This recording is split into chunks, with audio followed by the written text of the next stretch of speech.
জানো তো মাত্র ৫ টাকা দিয়ে আজ বাজার থেকে এতগুলো শাপলা ফুল কিনে নিয়ে এসেছি। বেশ কিছুদিন হলেই সোশ্যাল মিডিয়ায় দেখছি এই শাপলা ফুলের রান্না। আগে কখনো খাইনি বা শুনিওনি যে শাপলা ফুলের ডাঁটা খাওয়া যায় বা কিভাবে খেতে হয়, কোনো ধারণাই ছিল না।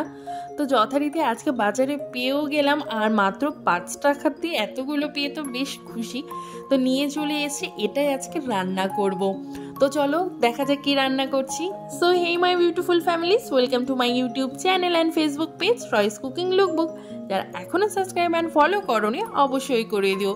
তো প্রথমে এই শাপলা ফুলের ডাঁটাগুলোকে সুন্দর করে কেটে নিয়েছি আর দুপাশ দিয়ে ভালো মতো ছুলে নিয়েছি, যেমনটা ঠিক আমরা কচুর লতির ক্ষেত্রে করে থাকি। তো ভালো মতো ছুলে নিয়ে আমি ধুয়ে নিয়েছি। এর মধ্যে সামান্য একটু লবণ দিয়ে ভালো মতো মাখিয়ে নিয়ে রেখে দেবো 1 থেকে 1.5 ঘন্টার জন্য, জল ঝরাবার জন্য। কারণ এগুলোর ভেতরে কিন্তু যথেষ্ট পরিমাণে জল থাকে। দেখো 1 থেকে 1.5 ঘন্টা পর কতটা পরিমাণে জল ঝরছে, আর একটু কিন্তু কমেও এসছে।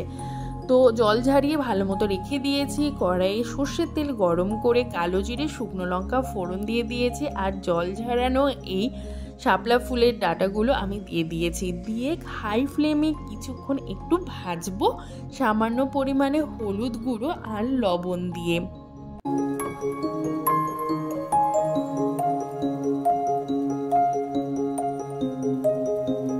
ভালো করে কয়েক সেকেন্ড রান্না করার পর এবার ঢাকা দিয়ে মিডিয়াম টু লো ফ্লেমে রেখে দেব সেদ্ধ হবার জন্য।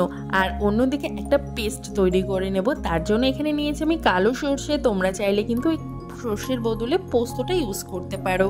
এখানে নিয়েছি 4টে কাঁচা লঙ্কা, 4টে কাজু বাদাম, একদমই অপশনাল।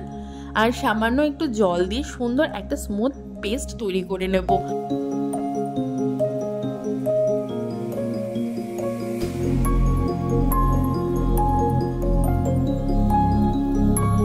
তো কিছুক্ষণ পর দেখো শাপলা ফুলের এই ডাঁটাগুলো একদমই কমে এসেছে। 5 টাকা দিয়ে তো বেশ খুশি মনে অনেকটা পেয়েছি ভেবে নিয়ে এসেছিলাম, বাট রান্না করতে নিয়ে একদমই অল্প হয়েছে।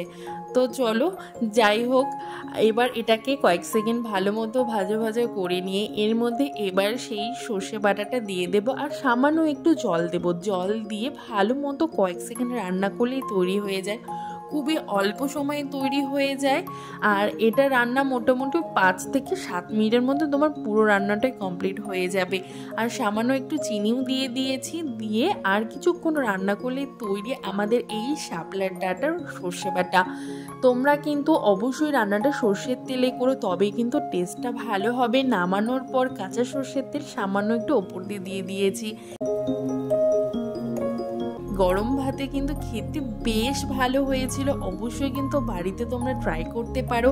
আর তোমরা কারা কারা শাপলা ফুলের এমন ডাঁটা খাও বা তোমরা কে কিভাবে খাও সেটাও অবশ্যই কমেন্টে জানিও। দেখা হচ্ছে নেক্সট ভিডিওতে। বাই।